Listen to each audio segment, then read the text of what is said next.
اللہ الصمد، باقی تمام مخلوقات کا وہی مرجع ہے۔ صمد کہتے ہیں بڑی چٹان کو جس کا سہارا لیتے تھے لڑنے کے وقت، کہ پیچھے چٹان اچھی ہو تاکہ پیچھے سے دشمن جو ہے حملہ نہ کر سکے۔ پھر یہی لفظ آ جاتا تھا سرداروں کے لیے کہ جن کی طرف رجوع کرتے تھے لوگ۔ تو یہ کہ اصل میں اللہ تو ہے خود بخود قائم ہے، اپنے بل پر قائم ہے، کسی نے بنایا نہیں اسے، اس کی حیات مستعار نہیں ہے، اس کی حیات اپنی، اس کا علم اپنا۔ باقی جو بھی کائنات کے اندر مخلوقات ہیں وہ سب اس کی بدولت ہے۔ لا یحیطون بشیء من علمہ الا بما شاء، ان کا وجود بھی اللہ کا عطا کردہ، انہیں حیات بھی مستعار ہے، مانگی ہوئی ہے۔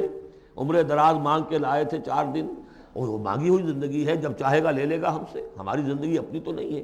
لیکن یہ کہ باقی تمام مخلوقات کو تھامے ہوئے ہے، اور یہ وہی ربط و تعلق ہے جو میں نے آپ کو بتایا تھا اسم اعظم، جو الحی القیوم، خود زندہ اور باقی سب کو تھامے ہوئے، کل کائنات اس کی توجہ کی وجہ سے قائم ہے۔